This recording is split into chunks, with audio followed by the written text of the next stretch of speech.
Good morning, everyone. Today we'll be dealing with the poem When I Was Growing Up, written by Nellie Wong. Nellie Wong was born on September 12, 1934, in Oakland, California. She was a feminist poet and activist who addresses many issues of many socialist causes, many social issues, or many socialist causes. When she was a child, an event which had a huge or a grave impact on her life was that Japan, during the time of World War II, bombed the American naval base called as the Pearl Harbor, and it had a very fearful and painful impact on her life as people started classifying her and her family as Japanese when they were actually Chinese American. So, the recurring themes in her poetry are issues of feminism, immigration, and identity. So she was greatly obsessed with the roots of Asian American culture and wrote at length about the Asian immigration to America.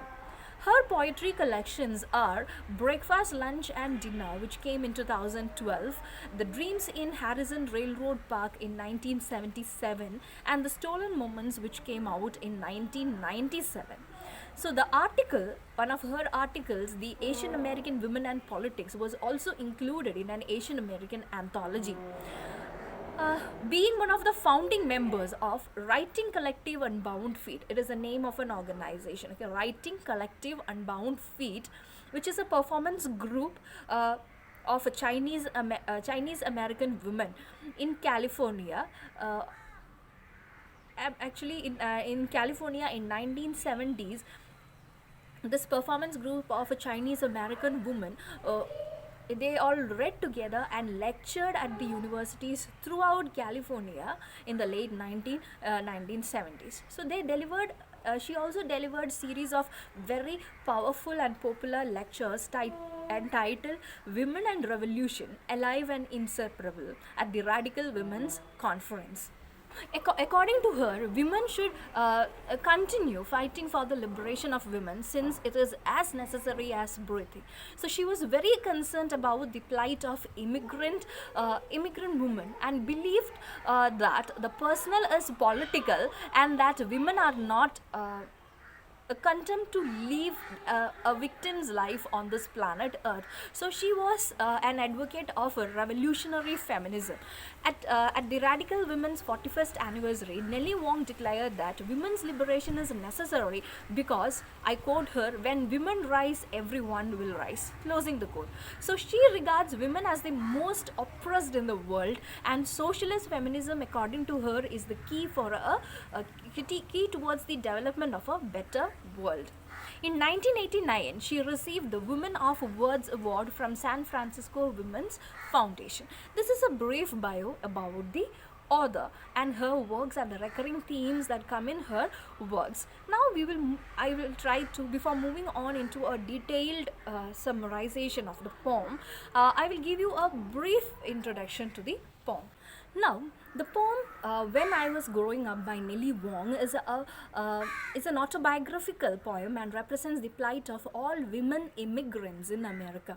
It is about the writer's past and her journey from childhood to adolescence. So, in each stanza, there is a progression of time, attitude, and outlook.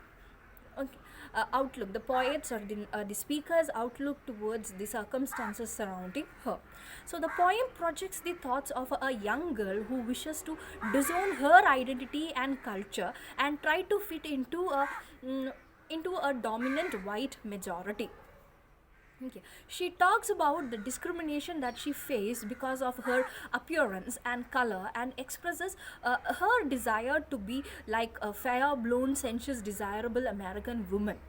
And the discrimination was so evident that she started believing in her own darkness and began wearing imaginary pale skin. And she says that in spite of having a good command over the American language and American lifestyle, she was still an un-American. Okay, so she in a way recollects the memory of being selected by a white man with a lot of happiness. Okay, and it made her feel that she was very special and precious because she was selected by a white man. So she started believing that she represented the Eastern beauty as a whole. Okay, the Eastern beauty in its entirety was represented by her. We find here that she compares her own people, that is the Chinese men in particular and the men from East in general, to the white men, and feel that the former is inferior to the latter in all the aspects, not in a single or one or two aspects, but in all aspects she feels that white men is superior to other people. Says that she is ashamed of her people uh, for their uncultured ways and habits, and she then moves on to talk about the insensitivity of the people who take her identity for granted. Okay, they call her Portuguese, Polynesian, Philippines without the slightest concern for her feelings. So all these lead to a major shift in the poet's attitude and tone during the final phase of the poem. You can see a change in the attitude of the poet towards the end of the poem. So all these uh, experiences of her affect in her changing of her attitude and the tone. So she understands that however hard she may try, she is always the other. I put in quotes, the other. Okay, for she is always the other for the whites. So she accepts her ethnic identity slowly and breaks the American stereotype of beauty. So she yearns to run into her own homeland where she can breathe freely and be her own self. Now, moving on into the poem. As such, so it was composed in the year 1997, and the poem is about the narrator's own assimilation into the dominant white culture, and the need to become something that she in fact isn't. So it shows how society can influence our identity, because the narrator wishes to be white as it is the dominant culture and has privileges within it. So it shows how the experiences and the interactions with others and society can influence our identity. So in the poem, the narrator lives in a society where she struggles to find her own voice and fit in a cultural majority, or to become part of a cultural majority. That means to become part of the mainstream life of the society. That means to be like a white. The persona in this poem could have represented the society at times as a shallow society which persisted on the looks, skin, that means looks, the skin color and beauty, and not focused on the inner beauty of the women. So when I was growing up, can be compared with the Prelude written by T.S. Eliot. They share similar connections in terms of identity. The impact of society on the individual in When I Was Growing Up is similar to how society caused people in the Preludes to lose their identity. In Preludes, the patterns of imagery appear throughout, especially in the first part, where people's life are controlled by what goes on in the world around them. In this world, there is a loss of personal identity, and there is a pressure on everyone to look similar, or a pressure. The society pressurize everyone to be the same and lead the same dull life. So similarly, in the poem When I Was Growing Up, the narrator's life is controlled by what is happening around her. In the poem, when Nellie Wong was growing up, she was surrounded by the ideas that was forced upon her by the society, that it was better to be fair, better to be white and not yellow. I quote her, I began to wear imaginary pale skin. Closing the quote. These ideas transformed her into possessing a particular view that denied her her own ability to appreciate her identity as an Asian person with yellow skin. Again, taking the line from the poem, quoting, I felt ashamed of some yellow men, closing the quote. So, due to her surroundings, which forces her to assume another identity that is not her own, in order to belong to the so called model or the exact or the proper culture, the society pressures her to become white, something that she isn't. And again, we can find this in the lines when she say that when I read magazines I saw movies, blonde movie stars, white desirable woman. Okay, so the techniques used in this poem include rhetorical questions, repetition, and imagery. The metaphor in the image, quoting Chinatown as the ghetto for yellow people, was used to show that there was a lack of freedom for the Asian immigrants. Okay, they struggled to fit into the struggle to fit into or struggle to be part of the cultural majority. Okay, now the repetition of the lines when I was growing up at the start of each stanza displays a sign of maturity by mentioning the past, by mentioning the past with the use of the word when. Okay, so this recollection of the past revealed how the speaker had progressed or developed with the passage of time. So, in this poem, the identity of dominant culture is also summoned to be liked with or it is someone to be linked with cleanliness, no matter I quote her, no matter how much I bathed, I couldn't change my skin, closing the quote. So this shows how the poet wishes to change who she is due to the pressure of wanting to become white, but no matter how hard she tried, she couldn't.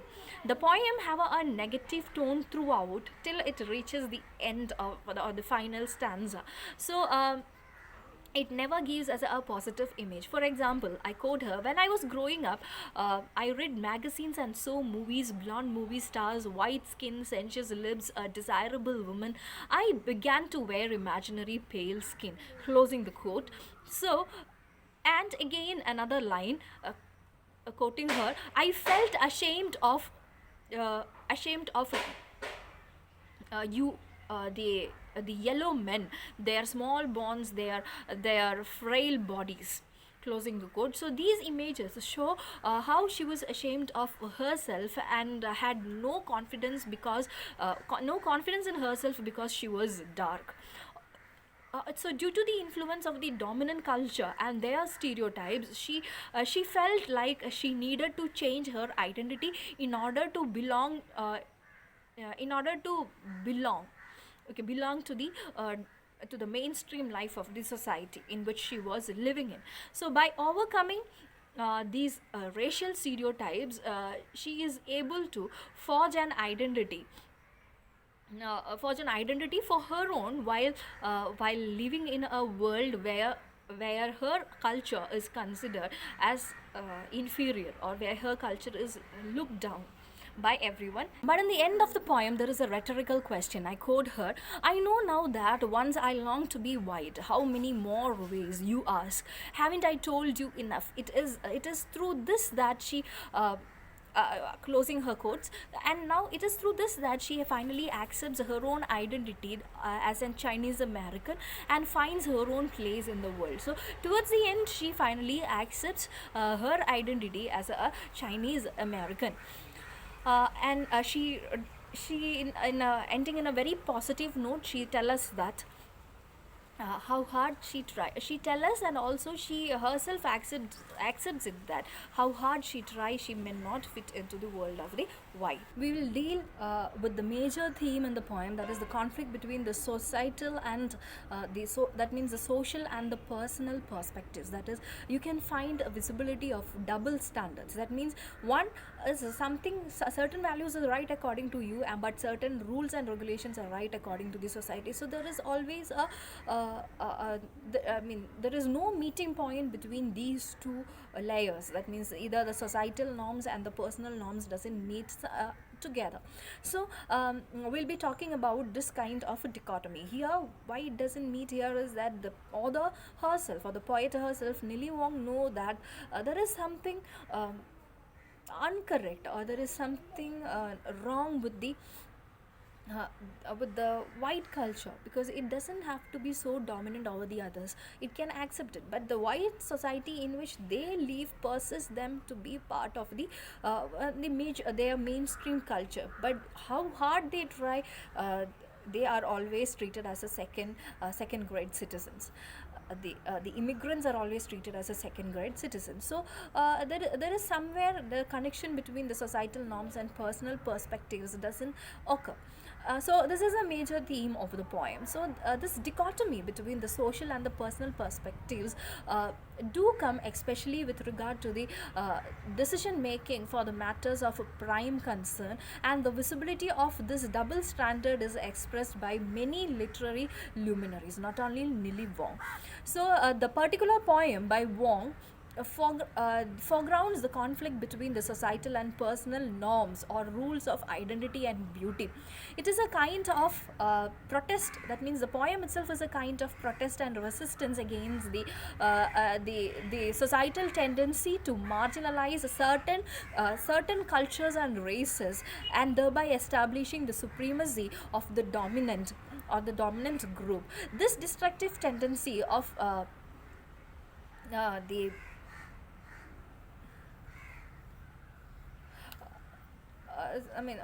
a kind of tendency of a certain group of individuals, a destructive tendency to destabilize the other cultures is projected in this poem. So the destructive tendency of certain group of individuals is towards the end of this poem, the poet destabilizes this destructive tendency as she affirms her true identity.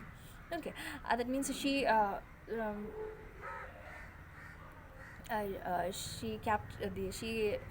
tries to collect all her energy, and she willingly accepts her ethnic identity. The poem explicitly expresses the poet's disagreement to conform to the communal parameters of identity and beauty myth.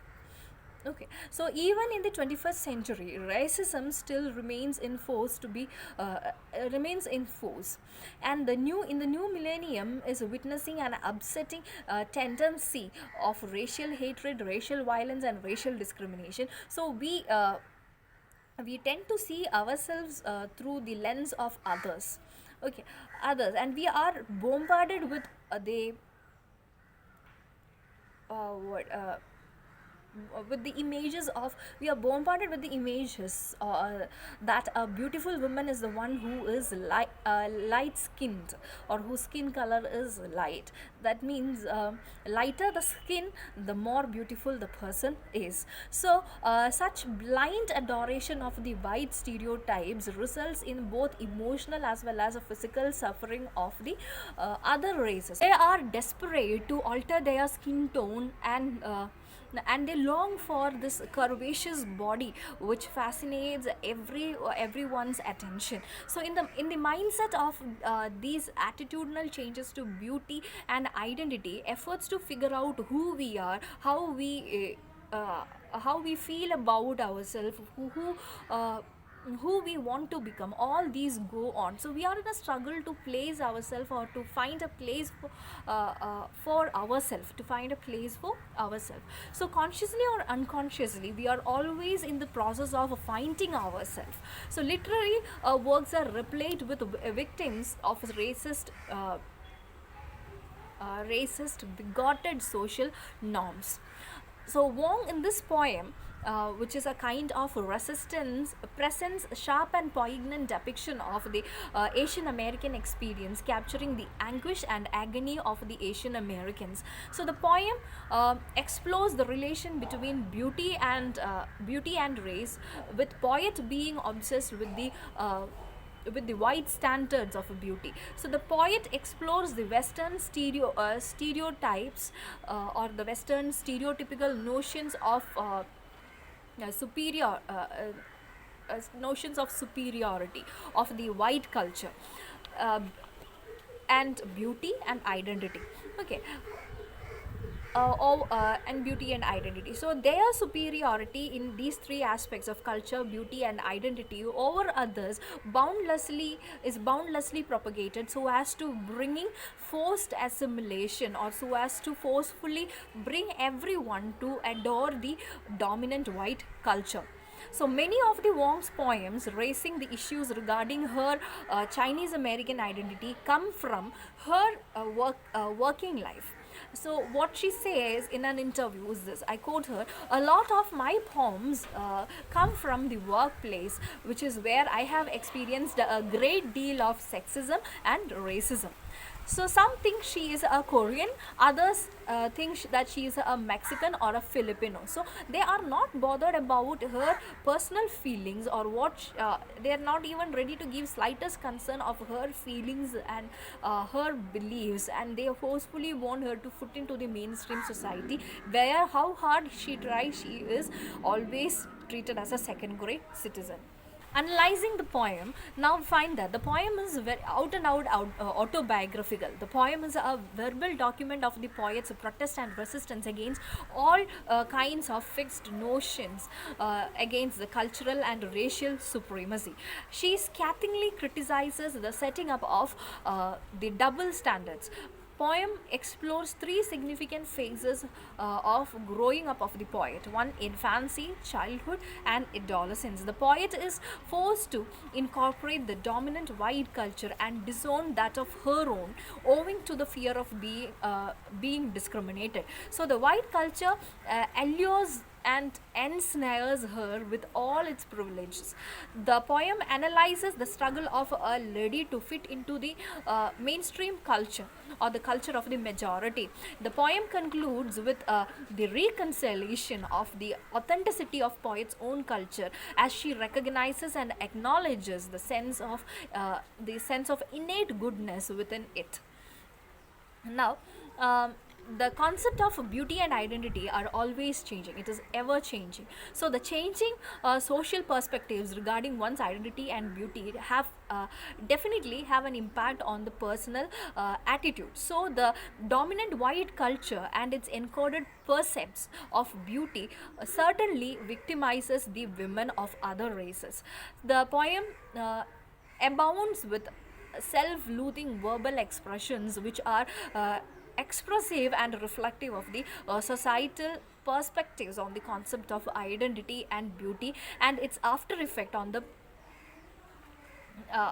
personal perspectives of the people of different races. So the poet hates her yellow skin and yearns for a white skin, and perceive herself as dirty as beauty is.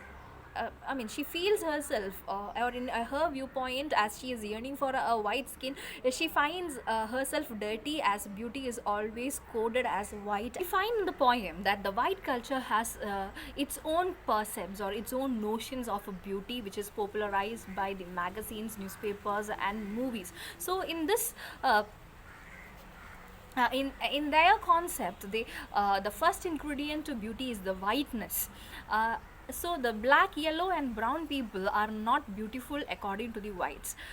The white skin should be accompanied by the curly blonde hair, and want the lips to be red and sensuous, and also they want robust bodies and rounded eyes. So they want their beauties to wear imported clothing and also look elegant. So the narrator of the poem, a small girl, is not happy with her skin color. So being the daughter of a Chinese immigrants, she feels quite unhappy with the discrimination that she faces everywhere. So some think her to be a Filipino, others a Polynesian, a Mexican, or a Portuguese girl, as she doesn't have a curly hair, rounded eyes, sensuous lips, or imported clothes. So to the whites, these are the attributes of beauty, and since she doesn't have these things, she longs for them. And she may take several baths a day. uh, Excuse me. So even she takes several baths a day, hoping that it will help her change her skin color. But her skin color persists, and she can't peel off her skin. So towards the end of the poem, she discovers her ethnic identity. She gets reconciled to her situation. As part of this, she plans to run away to the Purple Mountains, to the houses by the sea with nothing over her head, where she can what do you say where where she can breathe freely and uncongested with the yellow people in the in an area called as the Chinatown. Okay, and one of the which is the Chinatown in America is one of the many hearts of the Asian American colony. So she knows one doesn't have to now. Towards the end of the poem, she knows or she realizes that one does not have to be white in color in order to be successful, beautiful, and desirable. There is a transition and self-realization as he discovers her ethnic identity. So the poet experiences a sense of belongingness towards the end of the poem, and she is full of praise of her culture and people. And now, being in terms with her her own identity, being a Chinese American, she breaks all the stereotypes of the Western notions of beauty and culture. So this is the brief analysis of the poem when I was growing up. Now we will move on, or as you many have suggested me to give a brief description of the content in Malayalam, I will try to translate the poem into Malayalam. Growing up. So here ഞാൻ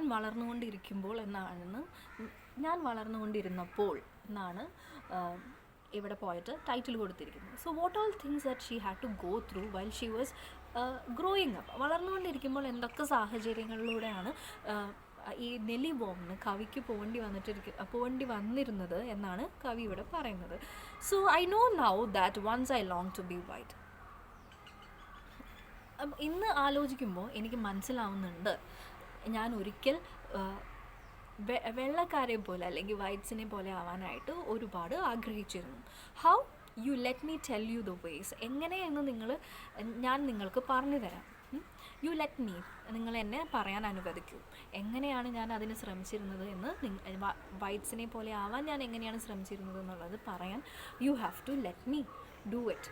നിങ്ങൾ എന്നെ അനുവദിക്കണം. So when I was growing up, people told me I was dark and I believed my own darkness in the mirror in my soul and in my own narrow vision.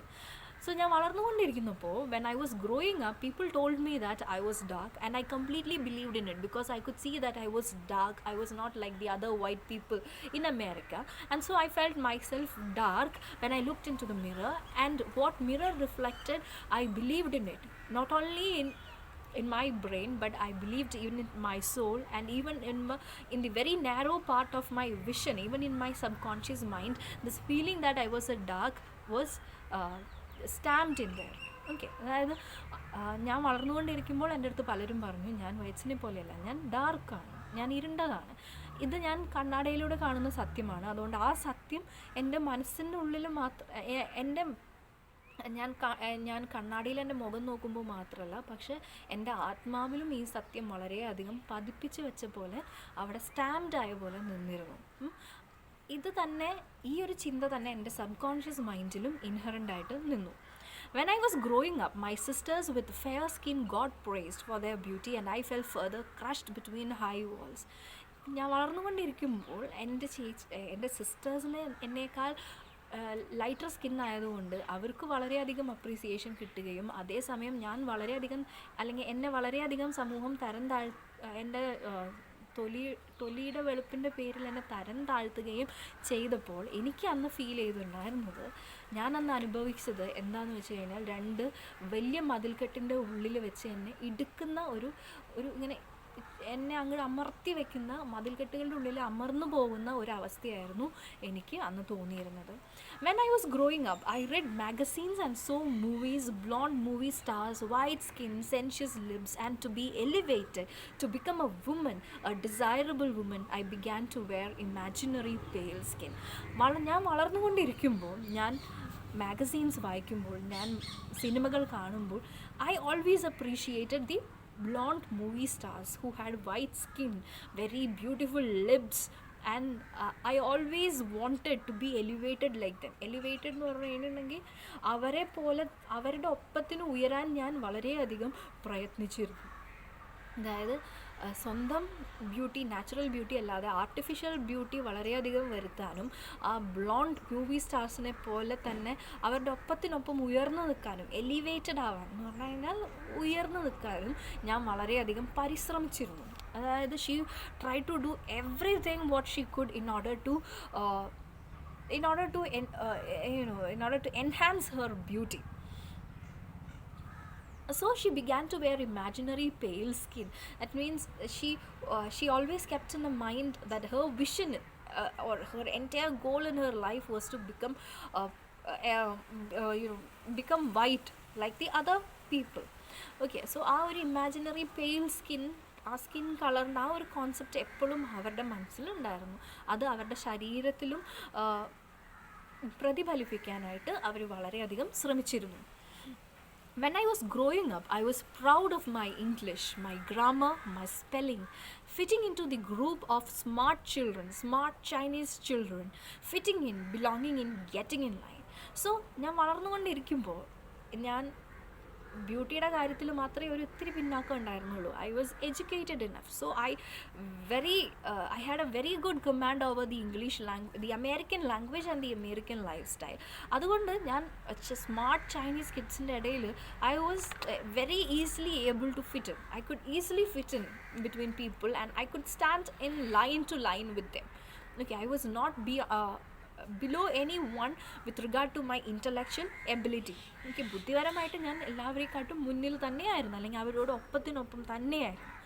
When I was growing up and went to high school, I discovered the rich white girls, a few yellow girls, their imported cotton dresses, their cashmere sweaters, their curly hair, and I thought that I too should have what these lucky girls had. So വൈറ്റ്സിൻ്റെ, വെള്ളക്കാരുടെ notion beauty ഞാൻ നേരത്തെ പറഞ്ഞിട്ടുണ്ടായിരുന്നു നിങ്ങളുടെ അടുത്ത്.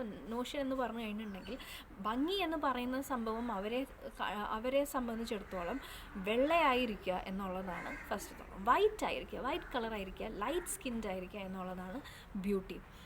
പിന്നീട് പറയുന്നത് അവർക്ക് സെൻഷ്യസ് ലിപ്സ് വേണം. നമ്മൾ സിനിമയൊക്കെ കാണുമ്പോൾ നമ്മൾ വളരെയധികം മെർലിൻ മോൺട്രോനൊക്കെ പോലെ നല്ല ബ്യൂട്ടിഫുൾ സെൻഷ്യസ് ലിപ്സ് ആയിരിക്കണം എന്നാഗ്രഹിക്കുക. പിന്നെ ആ കർവേഷ്യസ് ബോഡി അത് വേണമെന്ന് ആഗ്രഹിക്കുക, അല്ലെങ്കിൽ ഒരു കർവേഷ്യസ് ബോഡി. പിന്നെ ഹെയർ ഒരിക്കലും ബ്ലാക്കോ ബ്രൗണോ ആവുന്നത് അവർക്ക് ഒരിക്കലും ഇമാജിൻ ചെയ്യാൻ പറ്റില്ല. അത് ഇറ്റ് ഇസ് എന്താ പറയുക, it is a kind of racial deficiency ആയിട്ടാണ് അവർ കണ്ടിട്ടുണ്ടായിരുന്നത്.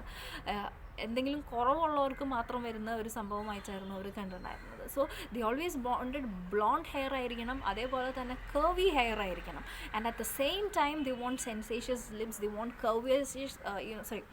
കർവേഷ്യസ് ബോഡി, നല്ല ആകാരവടിവുള്ള ഒരു ശരീരമായിരിക്കണം. ഇതൊക്കെയാണ് അവരെ സംബന്ധിച്ചിടത്തോളം ബ്യൂട്ടി.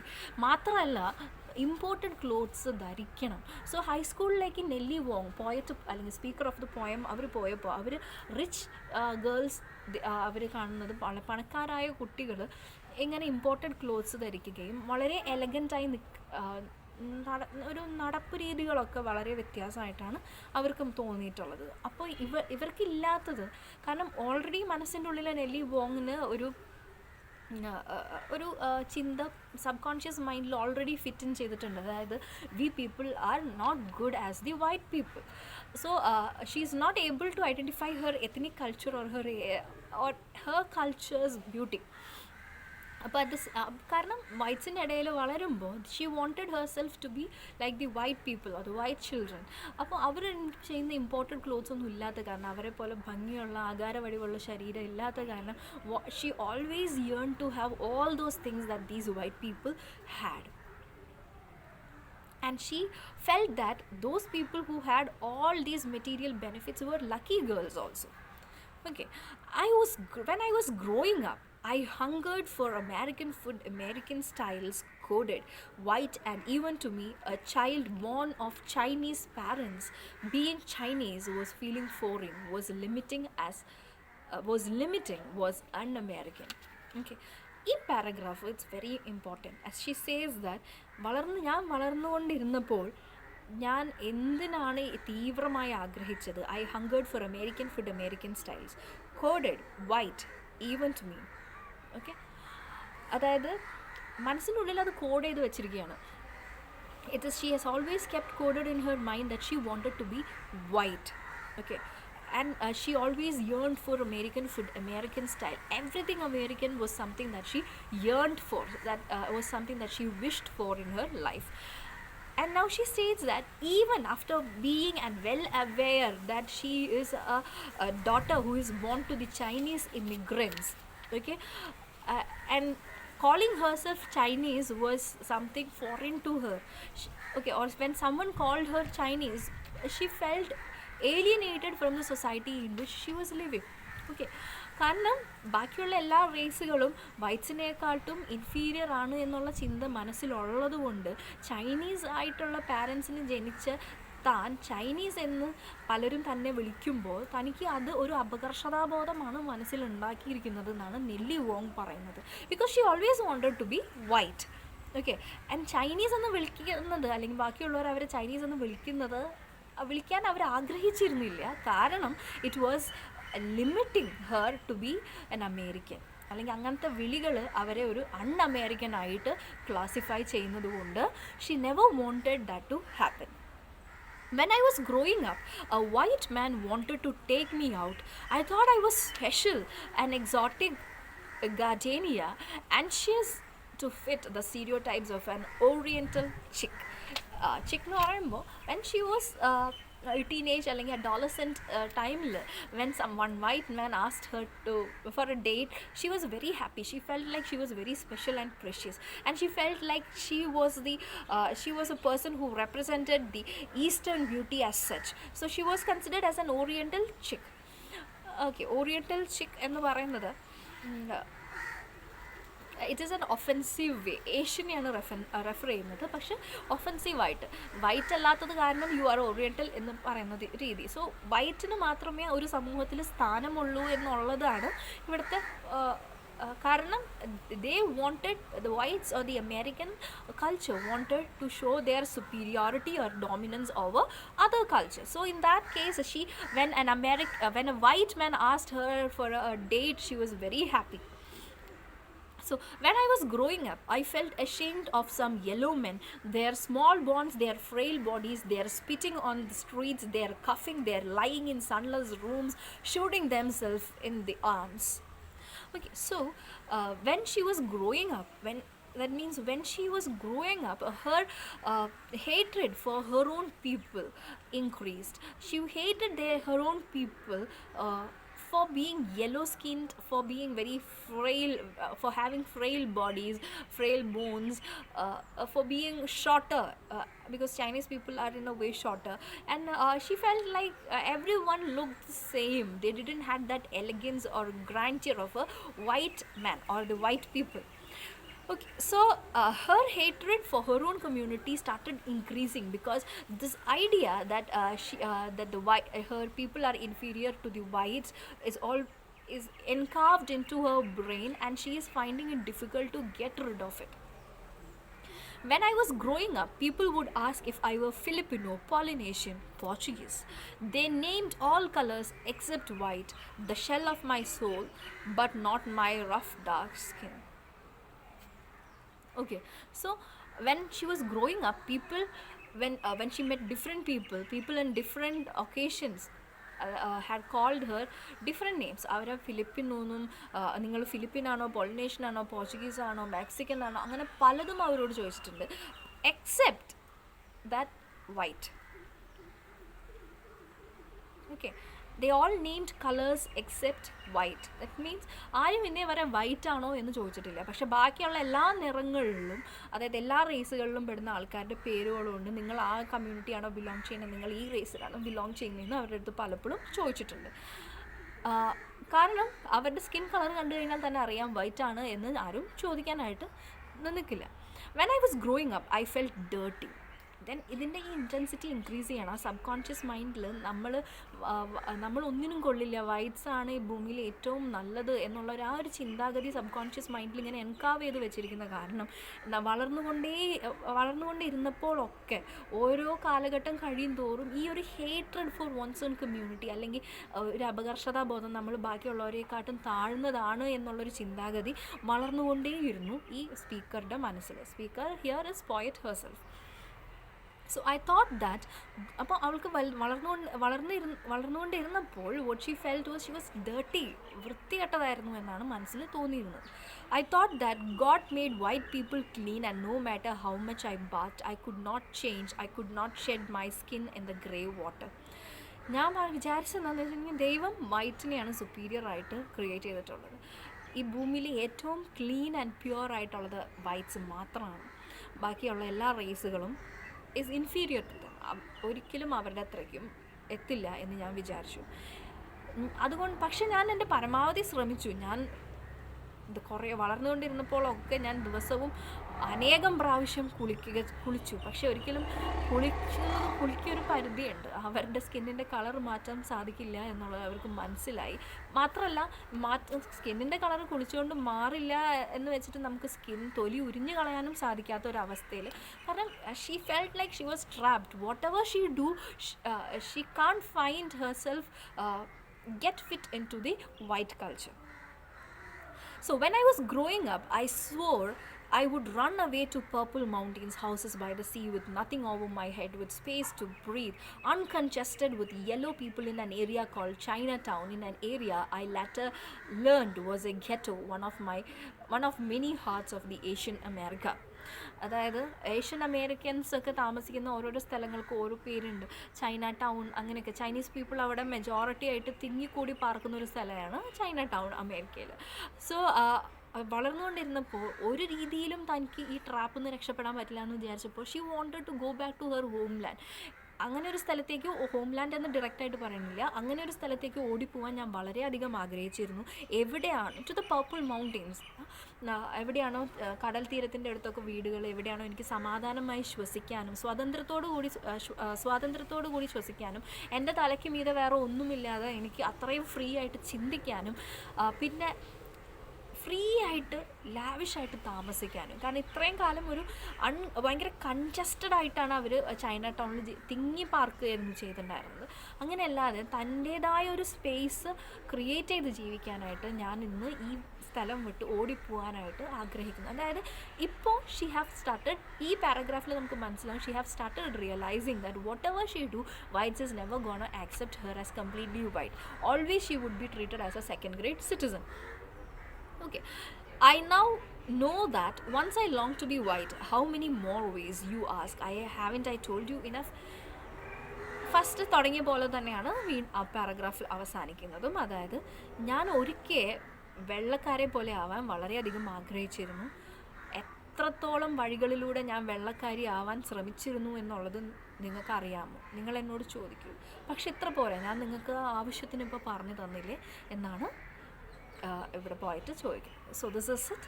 ഐ ഹോപ്പ് ഇത് നിങ്ങൾക്ക് ക്ലിയർ ആയി എന്ന് വിചാരിക്കുന്നു. Many request have been coming asking me to give a brief intro in Malayalam. So എല്ലാ പോയിൻറ്റും കവർ ചെയ്യാൻ വേണ്ടിയിട്ടാണ് ഇത് മലയാളത്തിൽ ഇപ്പോൾ പറഞ്ഞത്. I read and I explained.